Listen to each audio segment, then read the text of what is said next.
Hello, hello, hello. We are back. I decided to change up the way that I was doing the live going live a little bit differently. I'm not using OBS this time. There was a lot of lag, so I'm choosing to go a different direction with it. So let's make sure that everybody can hear me and all that good stuff. Give me a let me know that the video and audio are working before we get started here. It should be, but good stuff. See, that's what I'm looking for. That's like way faster than going through OBS. So awesome. Good stuff. All right. Since this is going to be way more, this is the interaction I'm looking for. I mean, before it was like 20, 30 seconds of delay between me saying something and you guys hearing me. So with that being said, before we get started with our next session, does anybody have any questions, any topics that you guys want to discuss before we get started? Anything that doesn't make sense that I can help you guys figure out or understand before we get started? Oh, well, good. I hope you could. So, if not, that's fine. I just want to make sure that I'm cognizant of everybody on the call. So I think I just need to run the labs a few times to fully get it all. Fair enough. Let's see. I was trying to set up the DHCP and I'm not getting any address set up on the PCs. Are you using Packet Tracer? Okay. So can you, on the Packet Tracer PC, are you setting it? Obviously, you're setting it to DHCP, right? Okay. So I don't even know if you can do this. Let me share screen, and I'm going to share screen 3 and do this. Oh, good. It does.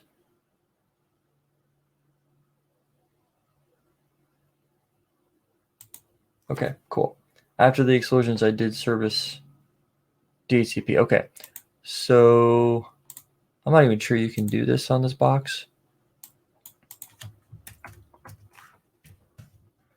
Bug IP. Yeah, you can't do it. So yeah,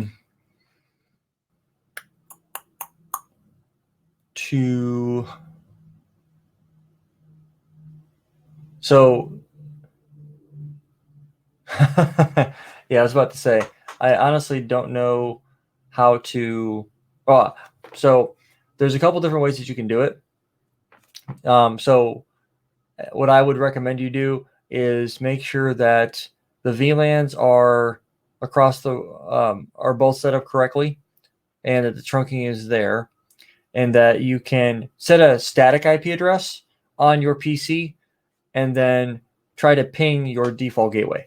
That's what I would recommend you do, and that would be the ideal next step. DHCP might be buggy, but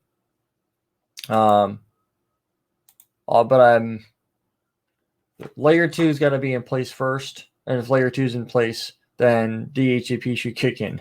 So just be aware of that stuff. I was thinking about that as well. I should set up Eve as well. Yeah, that's going to be obviously the cat's meow. The quicker you can get that going, the better off you're going to be long term. So that'll make the most sense. Can I move this?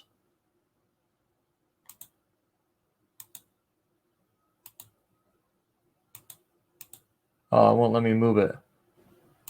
Bonzer, because I want to move this over to the right. That's okay. I can put this over here, so you guys will still be able to see what I'm doing. All right. So as I mentioned at the end of the last session, we're going to focus some more on static routing at this point. and go from there. So just to recap where we're at, we do have DHCP working. If I do a show IP, yeah, DHCP is working here. Everything's looking pretty good. If your DHCP is not working, maybe we'll spend a few minutes on that towards the end of a little further along. But I will post the configurations that I've put in play in the Google Drive, so you guys will all have that, and you'll be able to deal with that later on. So that is basically what we're going to go ahead and do. From here on, we're going to just take a look at static routing and setting up NAT. So we're going to basically allow our PCs here to hit router 3, where I will basically allow it to be pingable and stuff like that. And then I will, I have the internet here. There's a way to set up Eve in such a way to where you can actually punch a hole through Eve and get outside to the internet, the legitimate internet. So if you have like a Windows VM installed inside of Eve or a Linux box and you're trying to test out stuff like Python, for example, you can go ahead and deploy your Linux box and then connect it to the internet, and then voila, there you go. So there's that piece. So it does work. It's not very difficult at all to do. Maybe I will set that up. I don't know yet.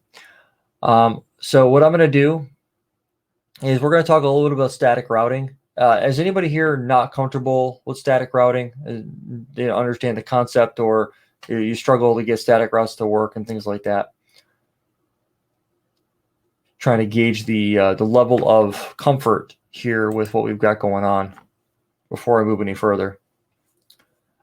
You'll find that static routing is one of those things that once you understand it, understand the basics to static routing, it's not very difficult.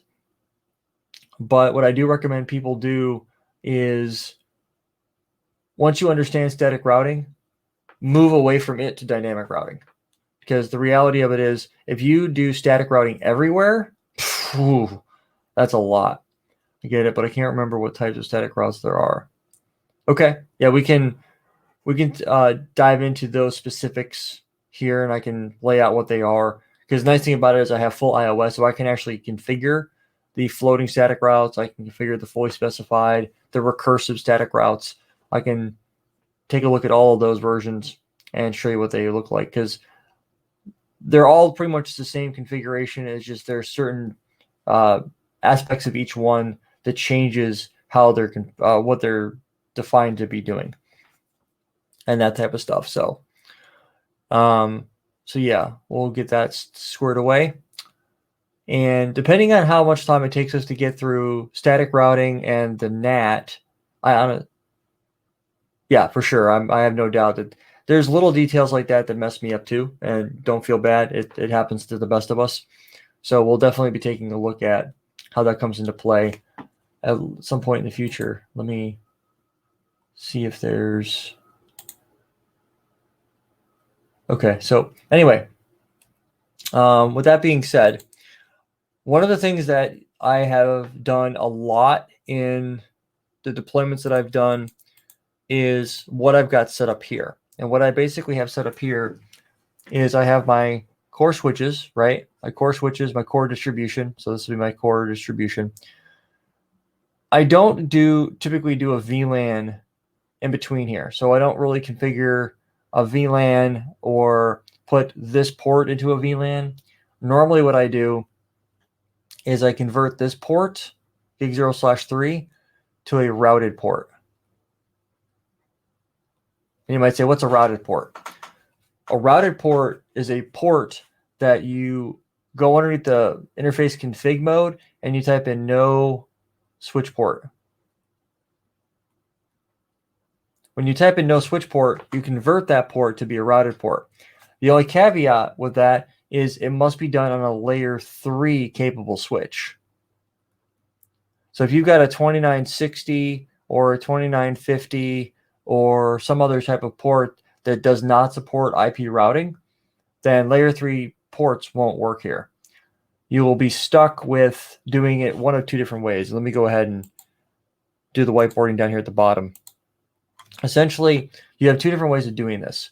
You have your switch and you have your router. You're going to set up a connection. So a routed connection will be this port right here is given the no switch port command. And then you give it an IP address of, say, 10.1.6.6/24. This side is given an IP address of, say, .1. This will be .6. And now you are a routed port. So you can ping back and forth on the subnet, and then you can enable, you can configure static routing. You can do OSPF. You can do EIGRP. You can do BGP. It's up to you what you want to do. Lots of flexibility. The other variation to this, and this one is a little bit more difficult to understand because it's taking something that most people don't do, which is a little bit tricky to understand. So let me go ahead and draw this out. So if you don't want to do, or if you can't do a routed port, so you're working on one of these platforms up here, 2960, 2950, something that doesn't support layer 3 connectivity, what you do is you create a VLAN, let's say VLAN 10, and you place this port inside of VLAN 10 as an access port. What you do then is you create an SPI for VLAN 10. And what you do is you give it an IP address. Let's say we give it 10.1.6.6/24. And what you do with that is the SPI is VLAN 10, and because VLAN 10 is applied to this port right here, then you've essentially given it, you've given the VLAN a routed interface, and at this side over here is configured with .1. Then what will end up happening is traffic from 10.1.6.1 to 10.1.6.6 to 10.1.6.1 will be able to communicate. So instead of communicating from here to here, it'll actually communicate from here to inside of the switch, and that'll go back out, and you'll be able to communicate back and forth, but it'll be the SPI that will be responding to the ping, not the interface itself. The interface itself will be a port that's providing access to the VLAN, and you'll be able to receive traffic in and on that port. So that's basically how that comes into play. So this one here is more difficult. This one here is easier, because you can basically look at it like a routed port. This is a routed port on a router. They're always routed, right? You can shut the main interface, and then you can create sub interfaces on it. Where you're creating an SVI and associating a VLAN ID to it, this one's a little bit more difficult to understand. Does that differentiation help with when it comes to determining routed ports and a VLAN or a SVI that responds to VLAN communication? Does that help? I'm hoping it does, because that's basically a little the idea behind it. We're going to be going with this methodology right here because this is the one that makes more sense. Now, can I run OSPF, EIGRP, BGP? Everything that I can run here, I can run down here. It would just be the SPI that would be forming the connection. So everybody here familiar with what a loopback address is? Or what the loopback address's purpose is? Okay. So essentially, we're doing the same thing. The loopback address would be the same concept as a SVI. So because it's the SVI, we're able to configure routing on it, and it would just be responding for the traffic. The only difference is the SVI isn't sitting on the edge. It's not physically attached to the port. It's internal, and that's the part that messes with people. So that's why I like to explain it the way that I do. So beyond that, what we're going to do on switch 6 and switch 7 is I'm going to convert both of these ports to be routed ports. I'm going to configure their subnets appropriately. And then I'm going to set up R1 and switch 6 to be able to communicate with each other. So a static route pointing this way to reach the 10.1.10 and 10.1.20 subnets, and then a default route pointing this way to reach R1, because R1 essentially is going to be our edge, and so will R2. When we get into dynamic routing a little bit later and into NAT, we'll talk about more of a high availability type of scenario where if we're working through a situation, this type of stuff comes up, and if I need to alternate my path from R1 to R2, how would I go about doing that? With real iOS, I can demonstrate this. With Packet Tracer, I'm not, because Packet Tracer doesn't have the capability of pulling that off. All right, so with that being said, I like the fact that the latency, the delay is gone. You guys are able to keep up with me on time, which is really nice. I'm going to go ahead and switch gears, and we're going to go through the configuration piece and get that guy squared away. So on switch 6, I'm going to go in here to go to global config. I'm going to type in interface gig 0/3, and I'm going to type in no switch port. And then if you do show IP interface brief, you can see that gig 0/3, it's still up, right? But if I type in switch port access VLAN 10, it's going to say gig 0/3 is not a switching port. It's a routed port now, which means I had to give it an IP address of 10.1.6.6/24. Now that guy's squared away. Actually, you know what? Maybe I go ahead and I do one side with the routed port, the other one I'll do an SPI, so you guys can see how both are configured. I'll do that instead. That'll make more sense. So you guys will see both examples. On R1, I'm going to come over here and show IP interface brief. I've got nothing configured. So I'm going to go to global config, interface gig 0/0. IP address here will be 10.1.6.1/24. No shut. Just that simple. All right, so now I'm going to wait for that port to come online.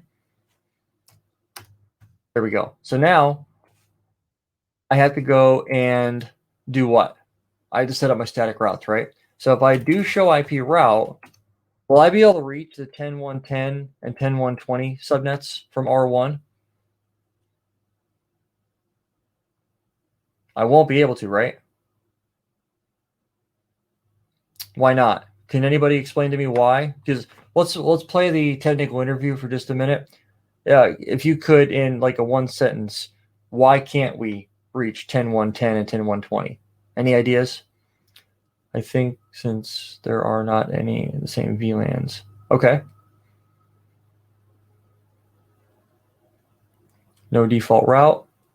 There's no route to 10. Exactly. Okay, so Ed's the most specific response, and Marco's good. There's no default route, but you wouldn't want to put a default route on R1 pointing internally, right? Because then that would potentially cause a loop where you're saying R1 point back to switch 6. Switch 6 isn't going to have the internet on it, so you're not going to want to point a default route from R1 back towards switch 6. You're going to want to point a default route on R1 out towards R3, which is going to be our internet router. So they're not on the same VLAN, so you're all technically right, but Ed is the most correct. So let's explain why. So if I look at switch 6, right, and I do show IP route, I can see that I have 10.1.6, 10.1.10, 10.1.20. Now, if I'm on this guy, if I'm on PC 11, will I be able to ping 10.1.6.1? I'm going to get nowhere fast, right? Because I don't have any routing set up. So let's go ahead and on switch 6, I'm going to go and create a default route. Default route, everybody should be familiar with a default route. If you're not, you're about to get educated. I'm going to type an IP route, and the command is going to be 0.0.0.0, 0.0.0.0, and I'm going to set my next hop. So we have a couple different ways that you can do this. You can, for what Pete was mentioning a little bit ago regarding the fully specified versus the static route, things like that. If I wanted to create a recursive static route, I'm going to type in 10.1.6.1. That is a recursive static route. What's the difference between a recursive static route and a fully specified static route? Is this. If I come in here and I define my outgoing interface, if I type in gigabit 0/3 question mark, and then an X top, 10.1.6.1, that is a fully specified route. I do show run pipe include IP route, so you guys can see both of them side by side. You're going to see that this is my recursive static route. I'm basically saying, if you don't know where to send the traffic, send it out to 10.1.6.1. But at the same point in time, if I look at my routing table, if I receive traffic in on switch 6 and I don't have a route in my routing table, but I do have this default route in my routing table, I then need to figure out what interface do I leave out of to reach 10.1.6.1. So I have to go look it up, recursive lookup. I have to go, like, somebody comes to my front door and knocks at the door. I answer the door, and they're like, hey, is so-and-so here? I don't know. So I have to go look, right? That's what they refer to as a recursive static look, recursive static route. A fully specified route is saying, if I have a default route, if I have traffic come in and there's no more specific route than the default, I'm going to use the default. I'm going to go ahead and automatically move traffic to the gig 0/3 interface and then point out to the next hop of 10.1.6.1. This is fully specified, meaning we don't have to go look anything up. We've already defined the egress interface and the next hop IP address. And that's where that comes into play. Now, any questions on that before I go any further? Does that make sense?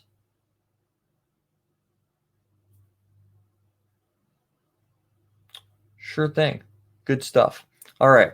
Now, the question I have for you guys, will I be able to ping 10.1.6.1 now that I've got that default route configured on switch 6? Will I be able to reach it?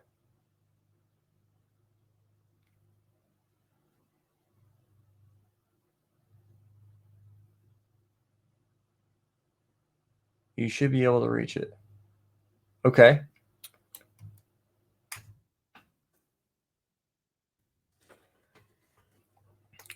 Any ideas as to why I'm not?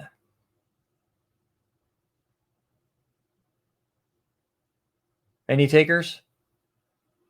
Now, I'm actually going to not make anybody answer this question a second time, but remember when Ed said there's no route to 10? What do I not have on this guy? I don't have a route to reach the 10.1.10 network, or the 10.1.20 for that matter. So I can't reach something if I don't know how to get there. So switch 6 will actually send the traffic. If I was to go back to PC11 and do a, I believe I can do a trace to 10.1.6.1, hits 10.1.10.6, and it's like, well, not really sure what else to do, Captain.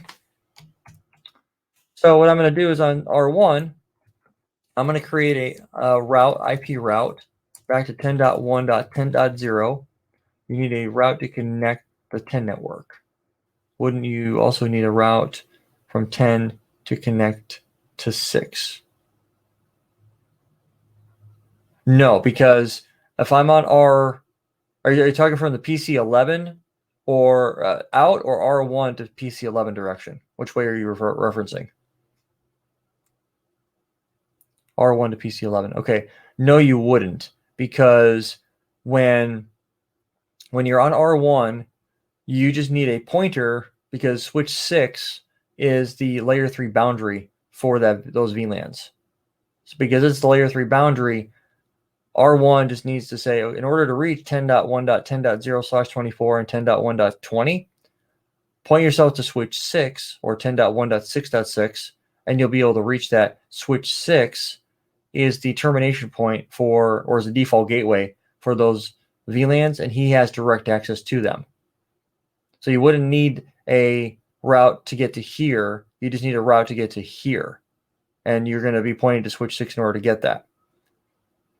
You don't need, because you're directly connected to 6 already. You don't need because you're directly connected to it right here. Since you're directly connected, you don't need another route to it. Anything that you're not directly attached to, you need a pointer to reach. So switch 6 all trunk ports? No, switch 6 on gig 3 currently is a routed port. All the other ports, 0, 1, and 2, are trunk ports still. So 10.1.6.6. Okay, so now I've got that route. I'm going to go ahead and add in a 10.1.20 do show IP route, and now I have my routes in the routing table. I have recursive static routes in my routing table. Now, if I go back to PC11 and I try to ping that, you think it'll work now?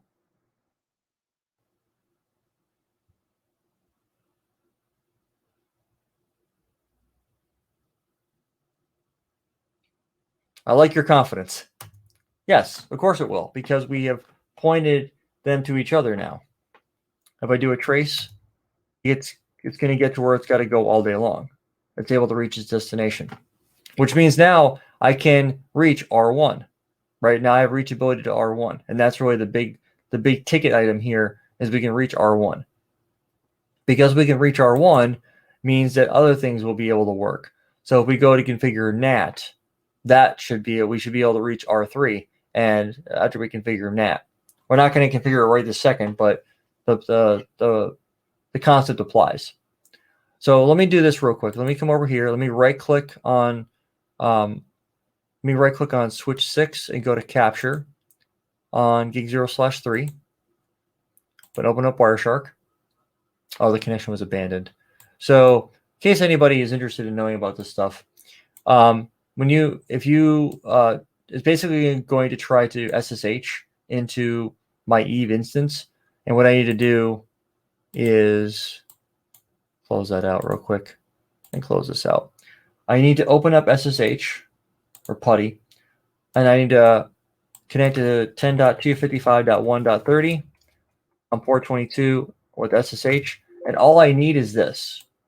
I just need to accept the thumbprint. I'm going to say yes. I'm going to close out the PuTTY session. I'm going to right click on here, capture gig 0/3, open Wireshark again, and now my connection is going to establish. So we see this communication going back and forth. I'm going to go ahead and pull up this guy again. We pull up secure CRT, and let's do a ping. Let's do the ping. We can see the ICMP ping going back and forth, right? I come in here and we can see that I'm going from back and forth. I'm going from 10.1.6.1 to 10.1.10.1. I'm going back and forth all day. If I do the trace, same thing, except for we're going to have UDP going back and forth because it's a combination of UDP and ICMP. UDP to go out, ICMP unreachables to identify the trace. So that's working like that. I'm going to keep that open as we're going along. I'm going to go ahead and minimize that. Hopefully the Wireshark captures will help with reinforcing what's going on. All right. So with that being said, let's go ahead and take a look at our next topic. Or actually, before I do that, is there any questions regarding anything that we've covered? I will talk about floating static routes here in a little bit, once we get a little bit further along, but that wasn't part of my agenda, but I can talk about a floating static route. But any questions up to this point that anybody has? If you don't, that's fine. Figure out, ask.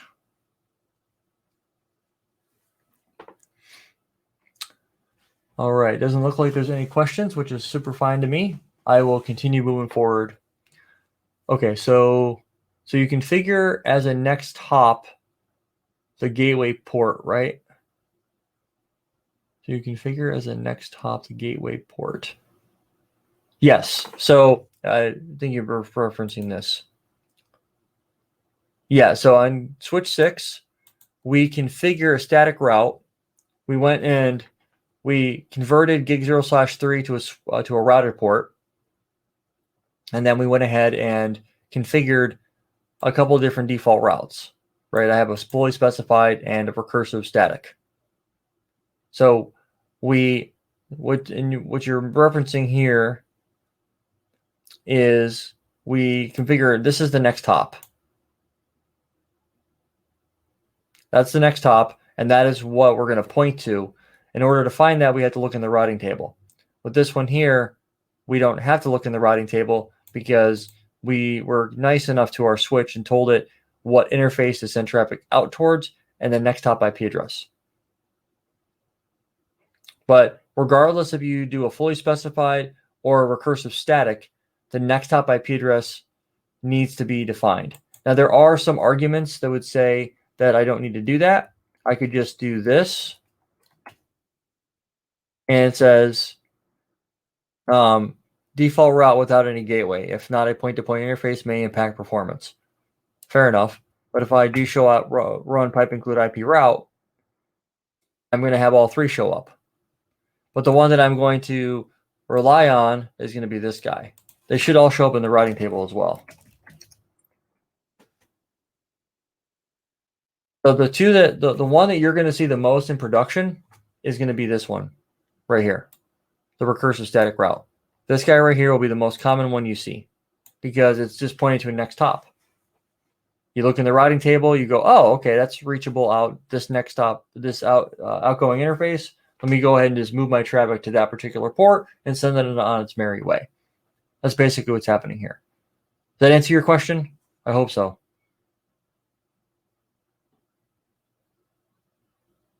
We shall soon see. Okay. Well, I don't want it to just be okay. I mean, how does it know which port to go out of? So, well, I technically already covered that, but you're going to, so the way that this works is you have traffic coming in on the switch, and it looks in the routing table, and there's not a more specific route. So the default route triggers and says, okay, hey, I'm a catch-all for everything, and I need to point out to a next hop. So when I look at this guy right here, I'm going to say, if that's my only static route in my routing table, I'm going to go ahead and say, do show IP route for 10.1.6.1. 10.1.6.1 shows up and it says, oh, it's known via connected. This is a connected interface to me, meaning that I'm going to come in on, say, gig 0/0, do a routing table lookup on switch 6, realize that I need to go out towards router 1 via 10.1.6.1, and the outgoing interface is going to be gig 0/3. So if it doesn't know what interface this IP address is associated to, it's essentially doing this right here, finding out through this, and then moving it from the inbound interface to the outbound interface, and then sending it on its way. Another way to look at it is the show IP ceph internal, where if I am going to be a default route, I'm going to point it out the next hop right there. This is the forwarding engine. This is the actual data plane forwarding capability of the router. It's going to look and say, next hop 10.1.6.1 is reachable out gig 0/3. Check, go. Then it'll be able to reach it that way. Yeah, that's how that works. Packet Tracer is not going to give you this type of detail. That's why I like dealing with regular iOS. So that's how that would work. All right. With that being said, clear as mud. Everybody good to go before I move on to NAT? I feel like we're making nice progress. Nice thing about it is these are being recorded and you guys will be able to watch them in playback.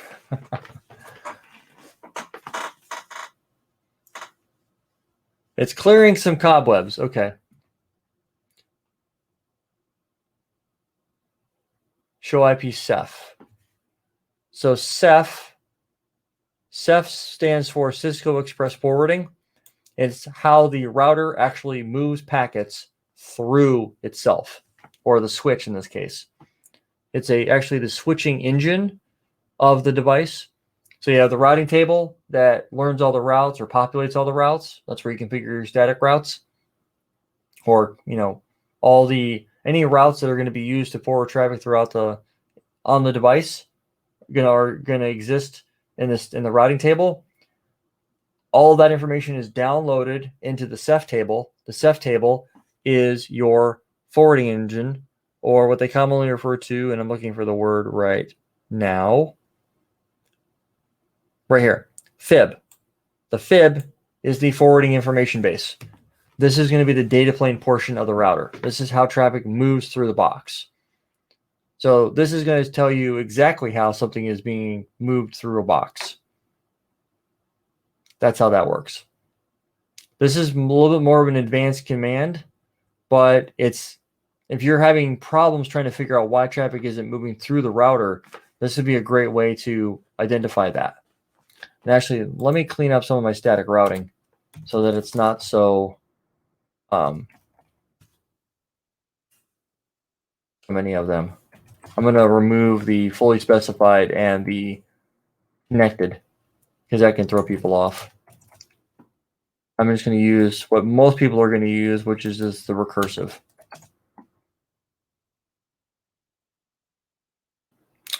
Yeah, something like that.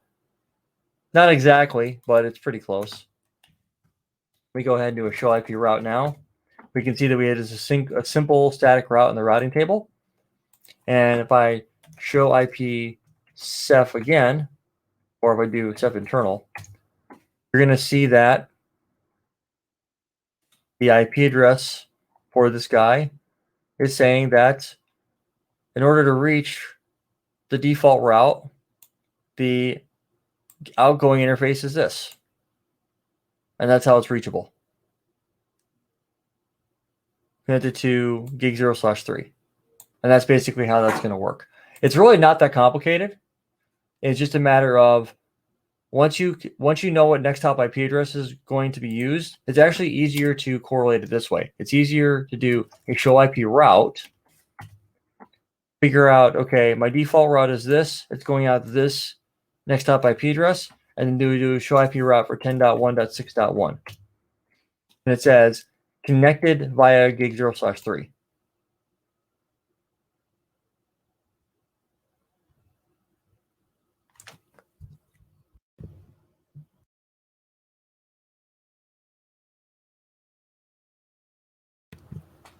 All right. Sorry about that.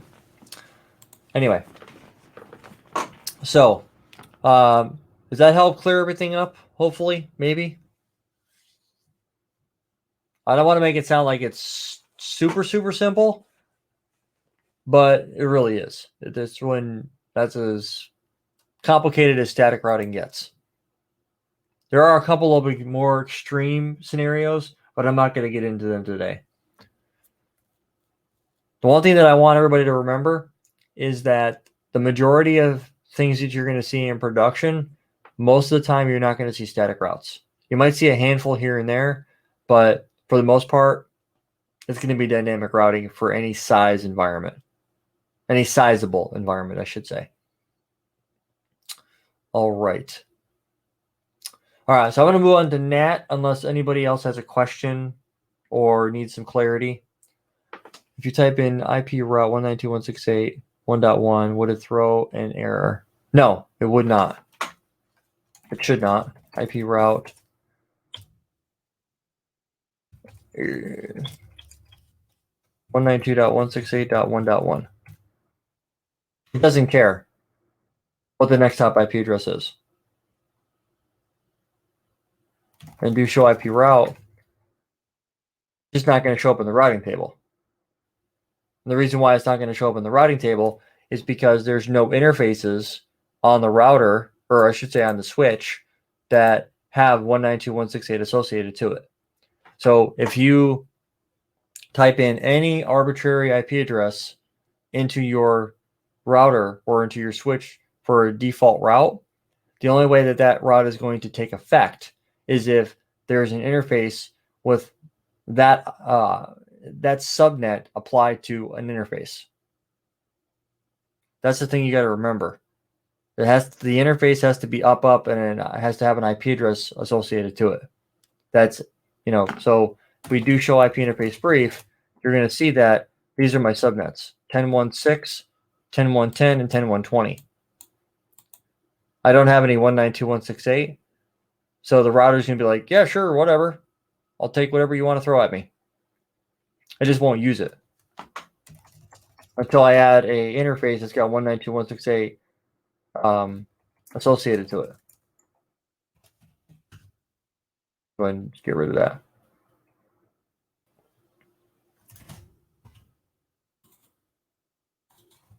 All right. If you have additional questions on stuff like that, let me know. I have no problem circling back and answering your question. But with that being said, any objections to moving on to NAT? We're going to do some basic NAT and get into how it can connects us to router 3, and we'll do some set NAT up.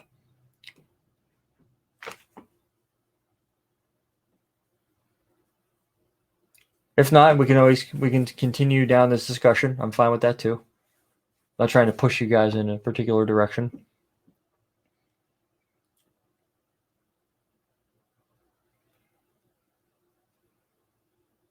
You're ready for some NAT? Okay. Sounds good. All right. Network address translation. So we're going to talk about this in terms of how you would get access to the internet, right?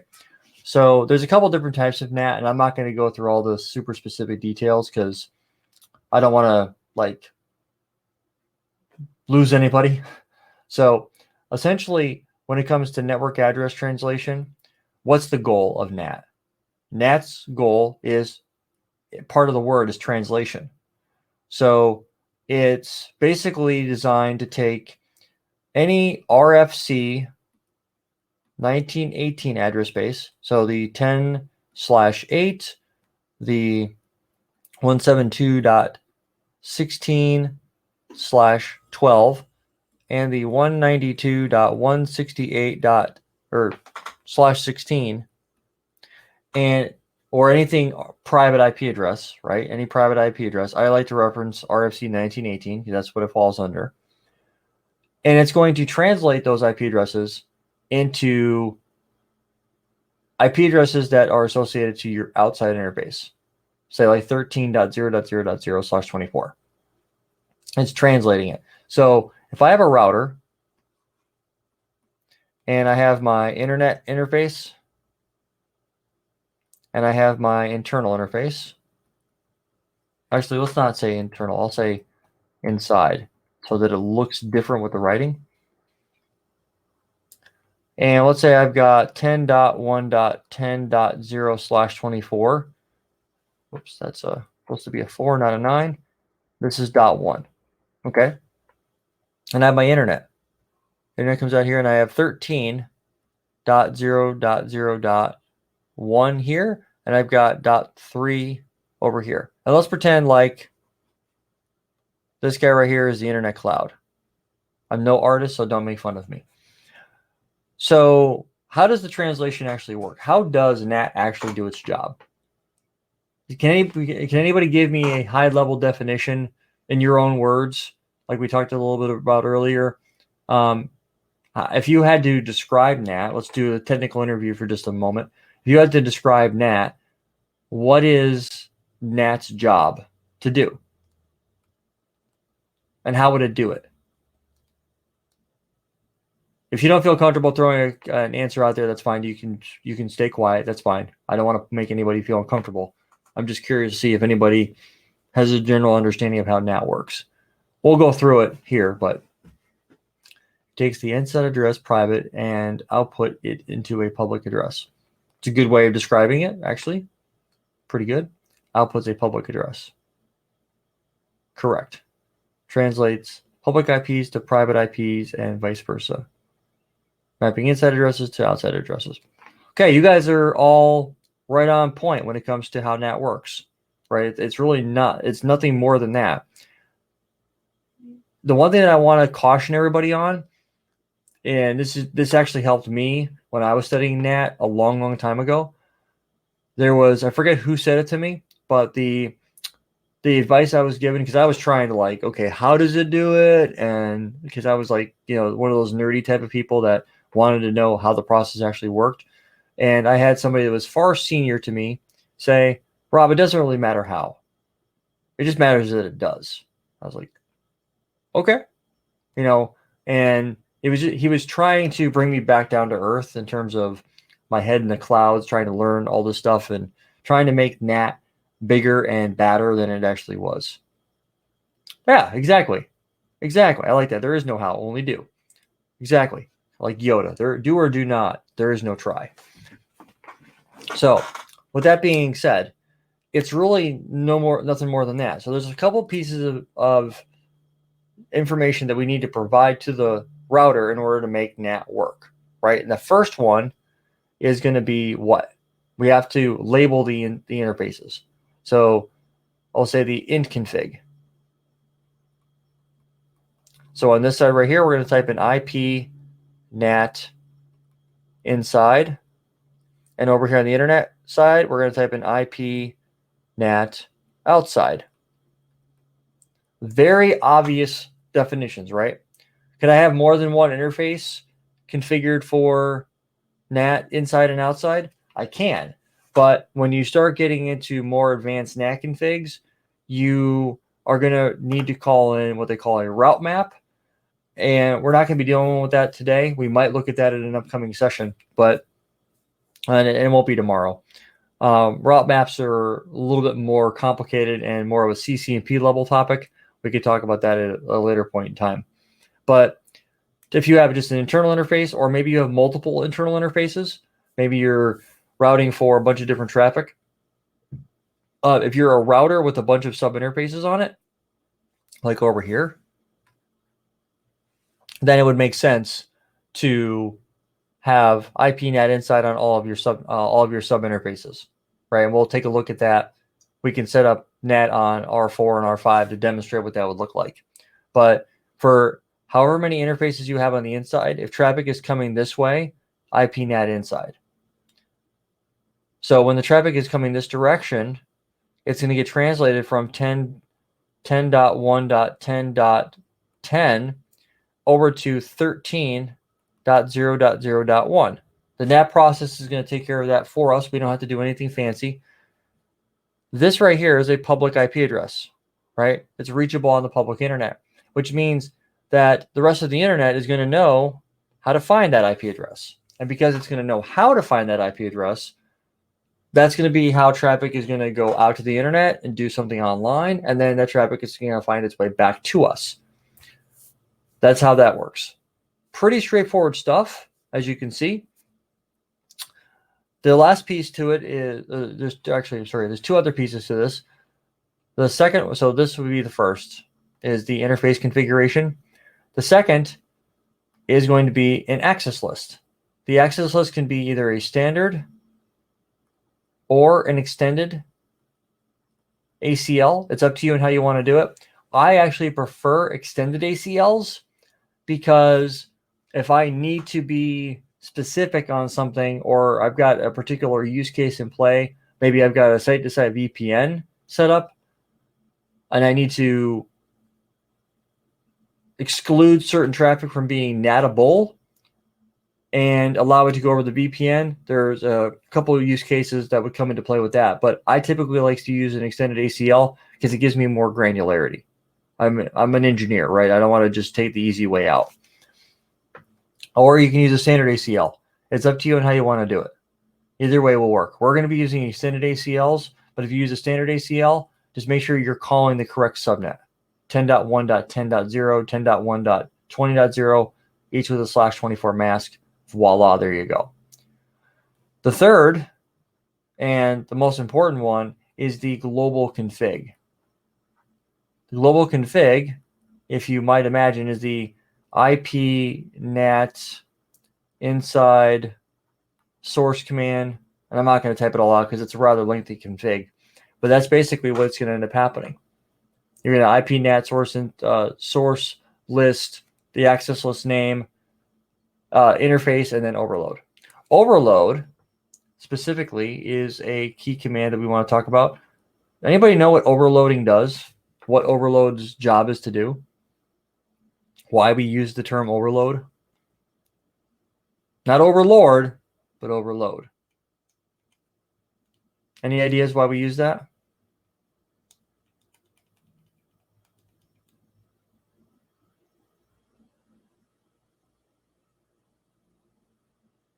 That's a good way to reference it. Actually, overload that one public address. I like that, actually, for more inside IP. Right. So oversubscription, that would work too. So what you're doing is you're saying, I don't care how many internal addresses I might have. I might have 100. I might have hundreds. Oops, not an exclamation point. I meant to say a comma. Hundreds of internal users trying to go out to the internet, right? And I need to be able to translate all these addresses over to this guy. And the way that it does that is via port address translation. So every new flow that goes out of the box is going to get a new port number associated to it. That the original port might get changed to something else. You might send traffic with colon 20, or I'm sorry, the destination port will change. If I'm trying to reach, say, 21.16.8.3 colon 80, and I'm using 2727, this port might get changed. This port, typically the destination port you're trying to reach, typically is going to stay the same. The destination port isn't really going to change at all. The source port will change, and the source port will change, and the destination, or sorry, the source IP address will change as well. They're going to get moved over to 13, and it'll be a colon like 2727, or this might be a 3751, so on and so forth. But the bottom line to that is port address translation means that we're going to use the same single IP address over and over and over again, just with a different port address, port number associated to it, so we can provide uniqueness. The port number provides uniqueness on a per flow basis. And that's basically how that works. So I'm going to go ahead and any questions on any of the stuff that I've covered so far, I'm going to go ahead and configure it, but I want to make sure that I answer any questions you guys might have before I go and dive into it.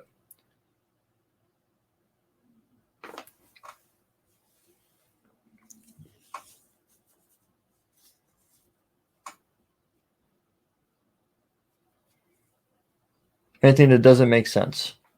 Clarification, I understand it this way, but I want to make sure that I'm looking at it correct. Okay, cool.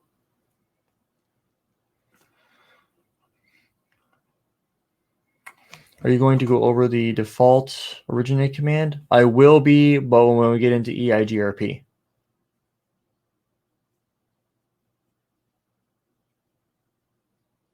Sure, sounds good. All right. I'm going to go ahead and set up the configuration now. Go ahead and pull secure CRT up. Now on R1, I need to do a show IP route. I have a couple of internal routes pointing towards 10.110 and 10.120. What I need to go do is I need to configure a default route on R1 that points to R3, and I need to also configure R3 to have an IP address. So I'm going to come up here. I'm going to type in IP route, a default route,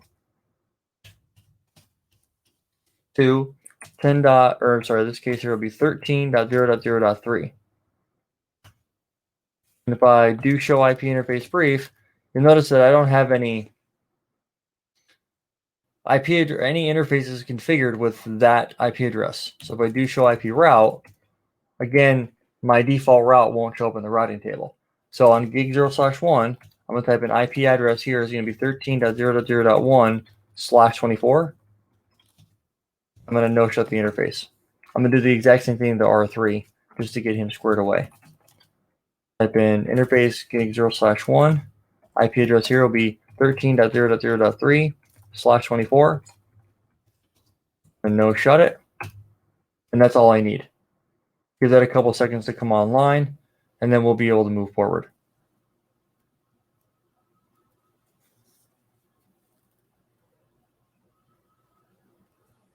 All right, so now if I go back to R1 and I hit the up arrow and do show IP route, that's what shows up in the routing table now.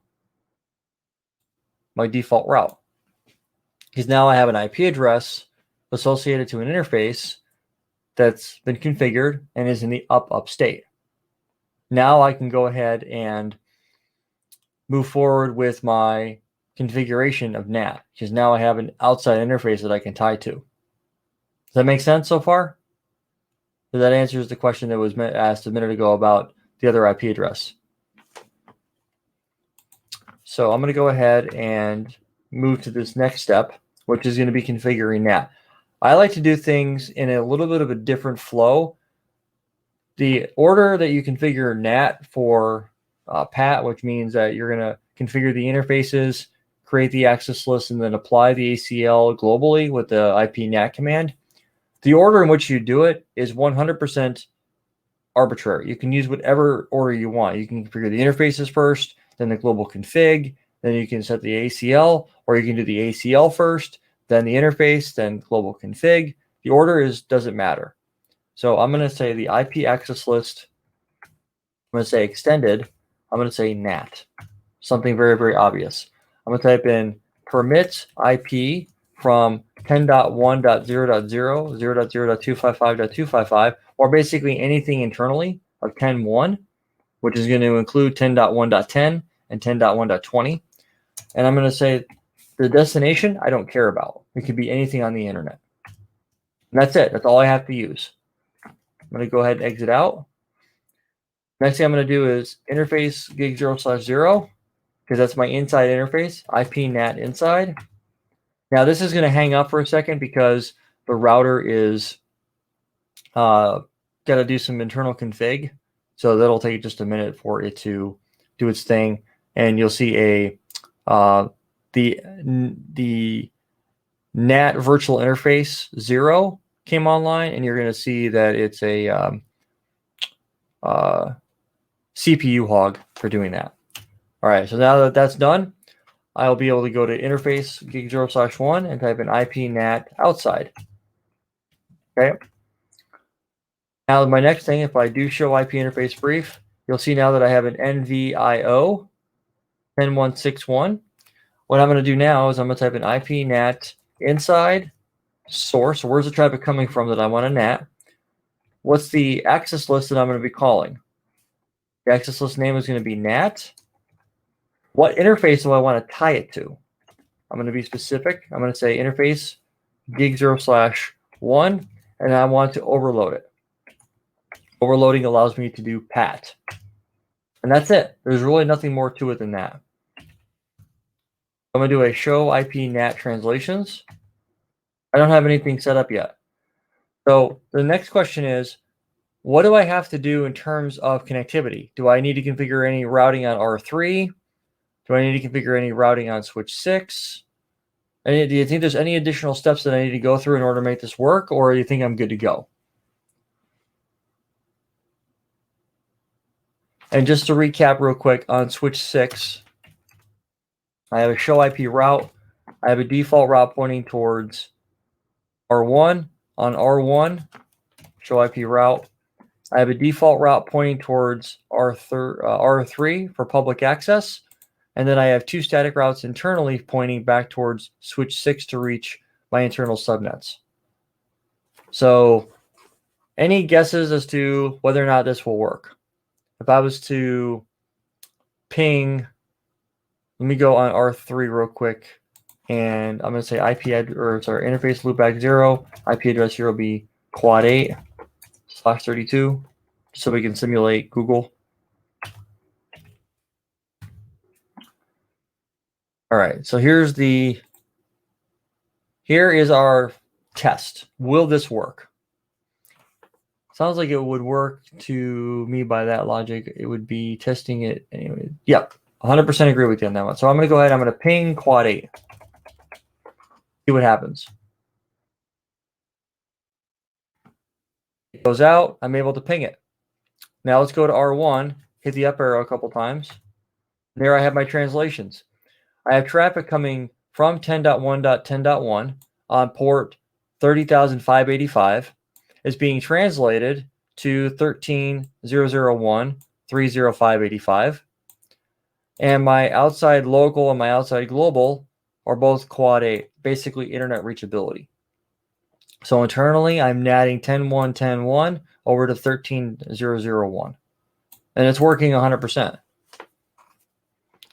So if I was to come over here to R3, I don't know if I'll be able to do this, but I'll debug IP, ICMP, and I think on interface 0/1, no IP route cache, and interface loopback 0.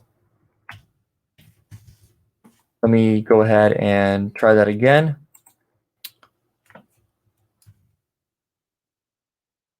Okay, yep. So if I look over here, we can see that we are getting, I am doing debugging the ping.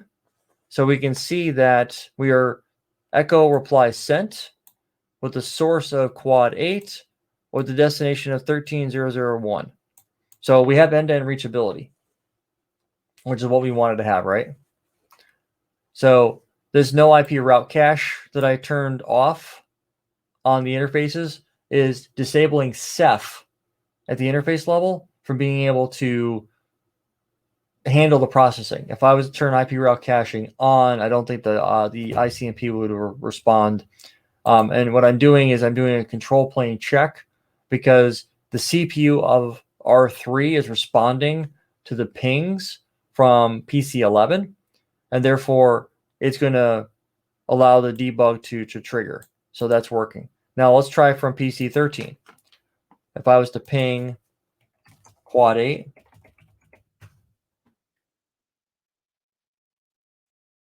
it's also working, and we get an ICMP response. And let me just make sure that it's going the right direction here. PC13. I was able to ping it. Let me do so it's hitting switch 7. So here's a scenario that we want to be cautious on when we're doing our configuration. If I go to PC11 and I do a trace to quad 8, right, I get to 10.1.10.6, which is going to be switch 6. So my default gateway, I go to R1. R1 sends it onto R3, and I get the ICMP type 3 code 3. Destination ports unreachable. And if I look at R13, I can see that communication. Now I go to PC13 and I do the same trace to quad 8. I hit 7, and 7 points to 10.1.20.7 and says, I don't know how to get there. So what's the problem? Why is VLAN 10 able to reach the internet, but VLAN 20 is not?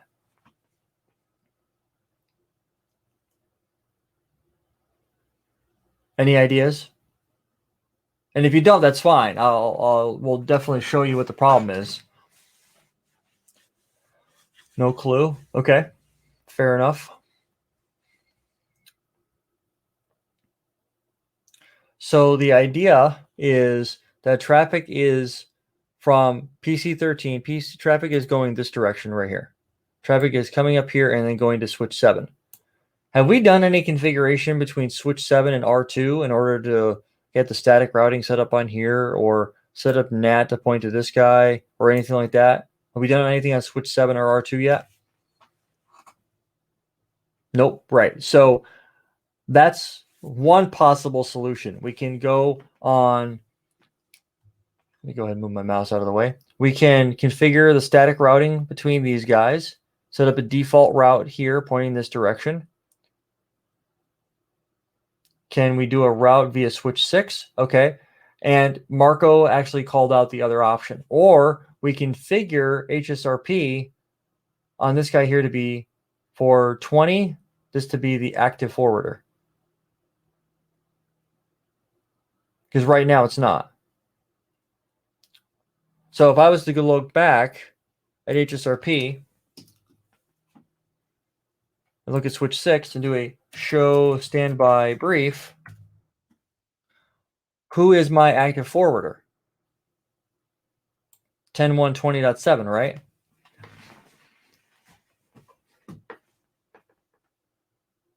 So switch 7 is who I'm sending my traffic towards.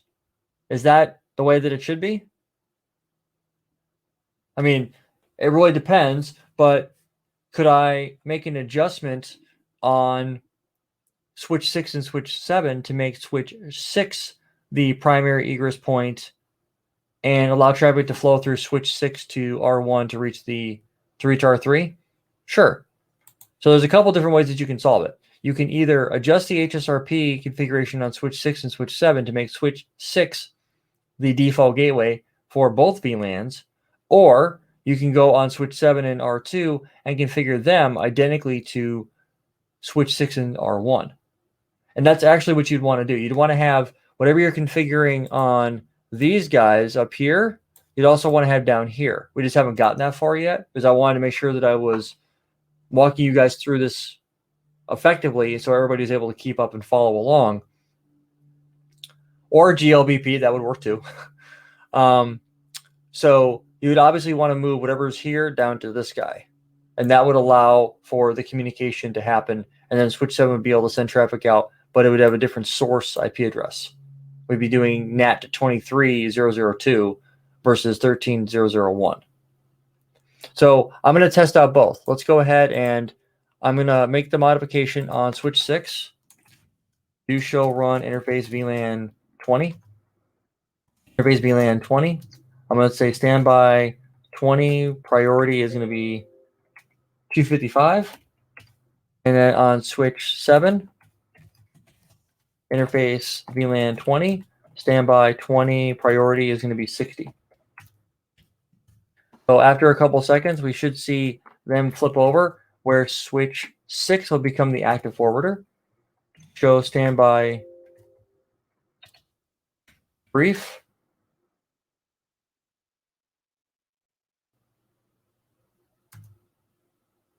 Screen is a little bit slower this time. Okay, I will keep that in mind as we're moving forward to go a little bit slower. Can you see it? Is it caught up now? Is that just you or is it everybody else?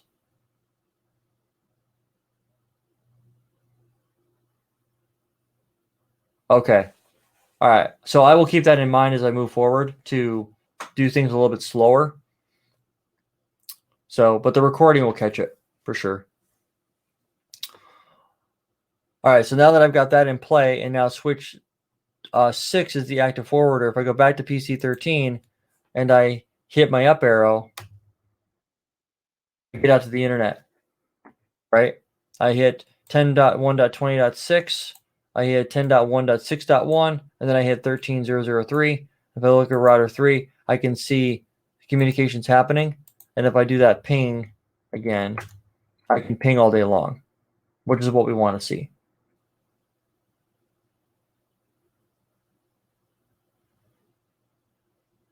All right. Does that make sense to everybody? The failover process and how the routing can be, if the routing isn't set up correctly, that it can cause adverse reactions.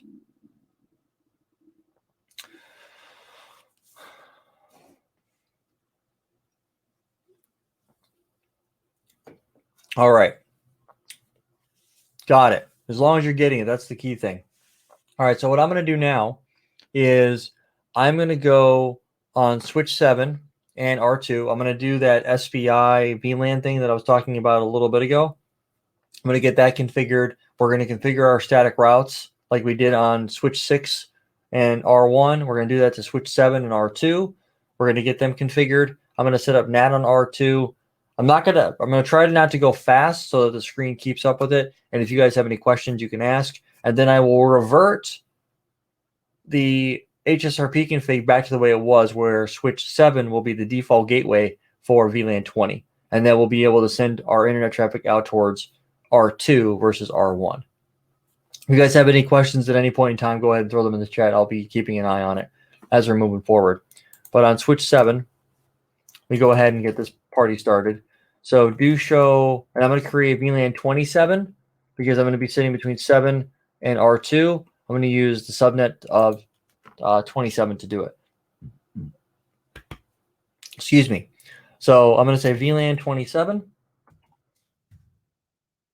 Okay, that's right. I forgot about that. So let's come over here and type in global config VLAN 27. Name is going to be VLAN 27. Over here to switch 7, do show VLAN brief. And then I'm going to type in interface gig0/3. Be switch port access VLAN 27, switch port mode of access, and spanning tree port fast. And then I'm going to create interface VLAN 27 on switch 7. I'm going to give it an IP address of 10.2.7.7/24. And I'm going to no shut the port. Then on R2, I'm going to configure R2 on interface gig0/0. I'm going to say IP address here will be 10.2.7.2/24. I'm going to go ahead and no shut it and get that guy online. All right. I'm going to do ping 10.2.7.7. See if I can ping it. And I can. So my ping is going from R2 over to switch 7 on gig0/3. It's coming in on gig0/3, and then it's hitting, going in the VLAN of VLAN 27, and then hitting the SVI of switch 7. So if I came in here and do show ARP, I will see that I have the MAC address of router 2 showing up in my ARP table. So it's not that much of a difference from having a routed port on gig0/3 on switch 6. Same concept applies. I'm just putting the IP address on a different interface. That's all that's happening here. All right. I'm going to go ahead and configure a default route on switch 7 to point to 10.2.7.2. 10.2.7.2, just like that.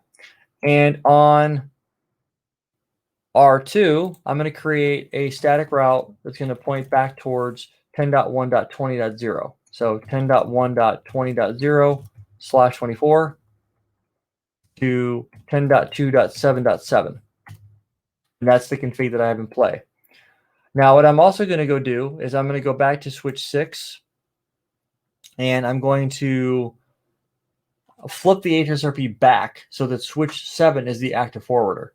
To do that, I'm going to type in interface VLAN 20. I'm going to type in the standby 20 priority will be 60. And on switch 7, interface VLAN 20, standby 20 priority will be 255 of the original configuration that we went in and put in. We're going to wait for that to flip over. And now that I should be able to go from R2, I should be able to do ping 10.1.20.1. And I can. If I go to PC13 and I try to do a trace to 10.2.7.2, I get there all day long. So identical configuration to what we did on switch 6 and R1, just on switch 7 and R2 to make it work the way that we need it to. All right. The next thing I need to go do is on switch 7, on R2, is I need to go configure NAT. So just like I did before, I'm going to say IP access list, or I'm sorry, I need to go to interface gig0/1. I need to configure the IP address. IP address here will be 23.0.0.2/24. No shut that guy. And then R3, do the exact same thing. interface gig 0/2. IP address here will be 23.0.0.3/24. And no shut.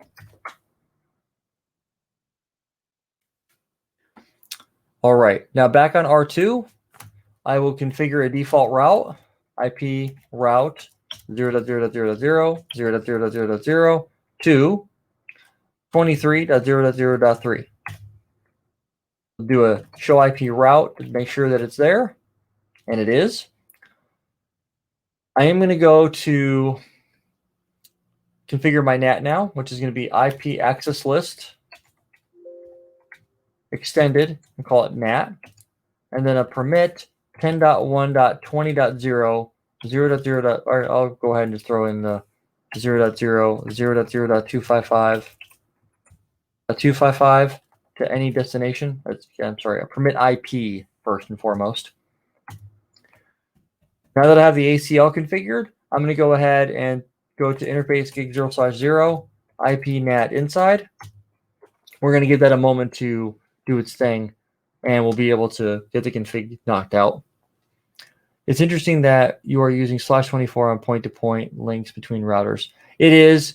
The subnetting is super, super simple, though. I don't have to sit there and try to think of /30 point-to-point subnets. But yeah, you're right. That's the beauty of working in a lab, right? You can use whatever you want. But if you wanted to use point-to-point links, you could. That's the ideal situation, obviously.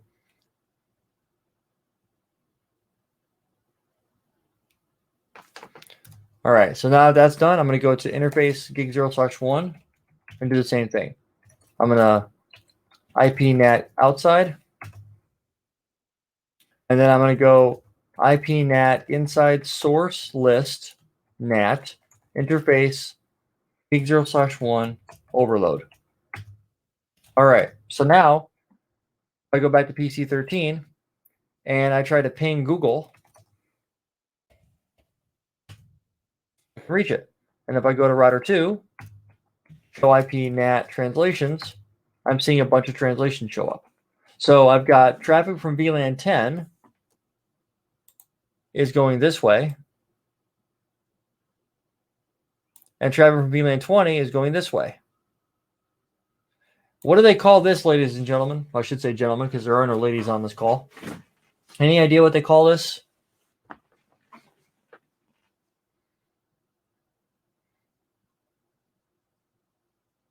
One-sided routing. I like that. That's funny. So this is a highly available deployment, which means I'm basically active at the same time. In the event that there's a problem in the network, normally you wouldn't do this, although you could. So what I'm demonstrating here is the fact that I have a relatively highly available network, because I have two different ways that I can send traffic out. I can have switch 6 or switch 7 as my default gateway. And here I'm sending traffic out for one VLAN out switch 6 and one out towards switch 7. And R1 and R2 are NAT enabled. But if I had a situation where I wanted everything to be sitting, I wanted to be active standby. And that my active standby would mean that, let me switch over to let me back this up one. Active standby would mean that if I wanted this guy here to be my active and this guy right here to be my standby, all my traffic would flow through here between my endpoints. Everything would go through switch 6, R2, and then land down where it's got to go. And then in the event that this guy or this guy failed, let's say, switch colors, if, let's say this guy failed, my traffic would then switch gears, and I'll use orange as a backup path. My traffic would then flow this direction as a standby path. These might be my standby flows. I could do it either way. I could either have an active standby type of scenario, or I could have a active. It's up to you. And this is one of those things that you'd be able to bring to your manager if you're designing something like this and say, hey, this is what I'm thinking about doing. But this is some of the cool stuff that goes along with it in terms of how everything comes together and stuff like that. So with that being said, multiple WAN would be HA. Correct.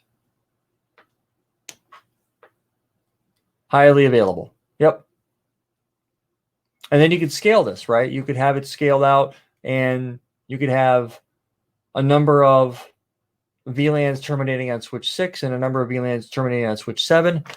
You know, I've had several conversations with customers where they have a very similar setup to this, and they're like, Rob, we really need to have something in play to where if something happens, we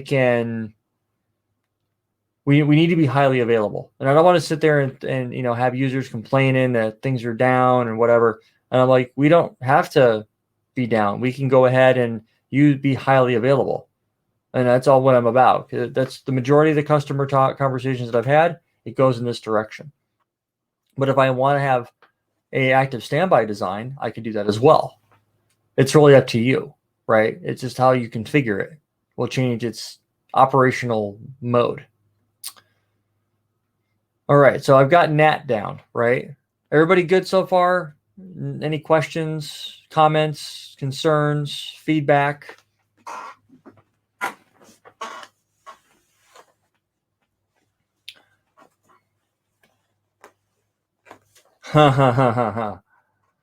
That's the whole thing, man. It's when you're looking at something like this, do you really want to get woken up at 4 a.m. for a network outage? Or do you really want to be on call? Or on call won't be something that you'll always be on call, right? Unless you don't do engineering work. There's always going to be a level of on call, right? So would you rather get woken up at 4 a.m. because people are not being able to access whatever they need to be? Or would you rather get an alert at 4 a.m., sleep till whatever time it is that you sleep till, and then wake up, look at your phone and be like, oh, crap, the network went down at 4 this morning. And then, you know, you look at your monitoring software and you realize, oh, well, it doesn't matter because then it failed over right away. So back in the day, this was a much more difficult thing to get across to managers, but not so much anymore. So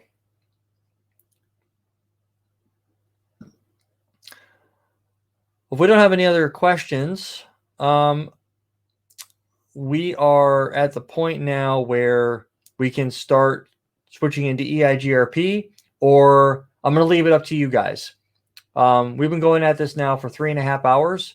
Would you guys rather, because I've got 30 minutes left roughly. So would you guys rather we wrap up to today now, or pick up EIGRP and OSPF and some ACLs tomorrow and go that route where we have more time? You're right. It's not a defined topic on the exam. You're right. However, it is a routing protocol nonetheless. Even though they don't call it out, it is something you're going to want to be aware of. So that's why we're still gonna cover it, because it's something you're going to need to know about anyway. So, but we've made good progress. Let me go back over to my desktop. So we've covered a lot today so far. Actually, a little further ahead than I wanted to be. Correct. Yeah, I would say that even though it's not a defined bullet item, I have read the official certification guide, and EIGRP is sprinkled in there quite a bit.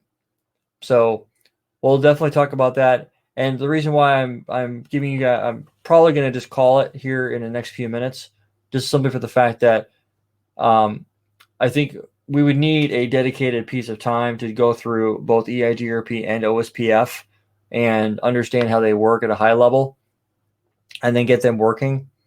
But we've covered NAT, We didn't. We configured source NAT. We didn't configure. Okay, yeah, we can definitely take a look at that tomorrow for sure. So put together a list of things that you would like to dive into with those, and we can cover them. I'll do my best with spanning tree, but I'll be honest with you. I am so far out of touch with spanning tree that other than talking about the port states and the roles and some of the basics, that other than turning it on and setting the root bridge, it's kind of it figures itself out. So yeah, we can definitely cover OSPF tomorrow for sure. So yeah, we covered a lot. We're going to dive into some more of the other options as well. I'm figuring tomorrow, the first session, we can cover dynamic routing with OSPF and EIGRP, dive into it. There's not a lot to go into. Destroyed me. Yeah, you got to definitely pony up those areas. We covered DHCP. We didn't really cover NTP, though. We did source NAT. We've done DHCP, DNS. I don't know if we're going to get to dynamic ARP inspection and other stuff like that, but we could always have another one of these sessions some other weekend down the road. But so with that being said, let me go ahead and sure, we can have more sessions like this for sure. I'm actually thinking about changing it up and not doing it on Crowdcast and putting it just on YouTube. Just go live on YouTube for a few hours and doing it that way. And just charging for the membership, which is only $10. I think I get a lot more. Yeah, that's the whole thing. I'm not I like the audience that we have. The 5 people that we have here today is nice because then it's when people have specific questions, I can actually take the time to break it down. But yeah, I'm thinking about going just the YouTube route and on a regular basis for a few hours each week, go through and cover a bunch of different topics and stuff like that. Now, I personally am on a VMware path, but that doesn't mean that you guys have to be. But anyway, I think I'm going to go ahead and call this. We've got half an hour left. Tomorrow, we're going to pick up on dynamic routing in the first 2-hour session. And then in the second 2-hour session, we'll focus on anything that you guys need to go a little bit deeper on. But is this working for you guys? The way that we're doing stuff?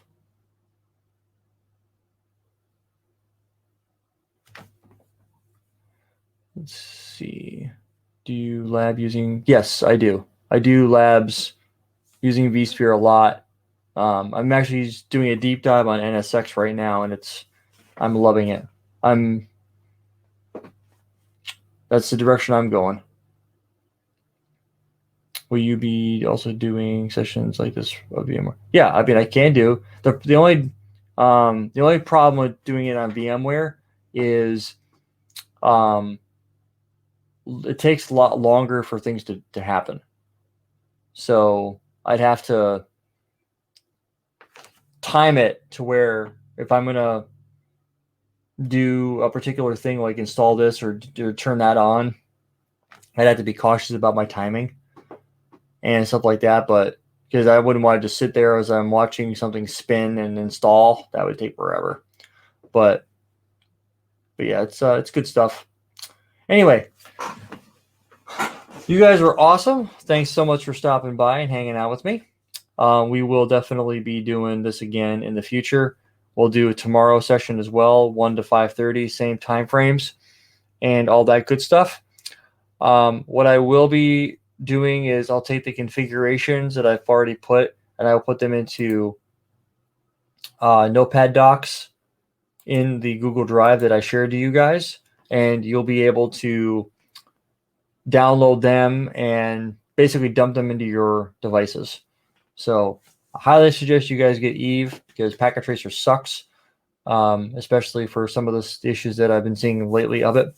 But Eve is the only thing that I use to lab up with when it's Cisco stuff. Everything that, and I'm doing the VMware. So But anyway, you guys definitely take it easy. Just need to wait a few weeks to. Okay, I see what you're saying. Yeah, I don't know when I'll be able to get to the next one. The next time we'll be able to do this. I'm thinking definitely it'll be a YouTube version of it, and then go that route, and that'll make it easier to do this. And I'll just push out that everything that people will need will be in the membership aspect, and try to grow that out. So, but that's the direction I'm going to go. Crowdcast has been nice, but there's a few things that I wish were different. But anyway, with that being said, you guys have a nice rest of your Saturday. I'm going to go and get some food because I'm hungry, and go that direction with it. So you guys have a nice rest of your Saturday, and I will see all of you on Sunday at 1. Yes, sir. Thank you, sir. You guys have a nice day.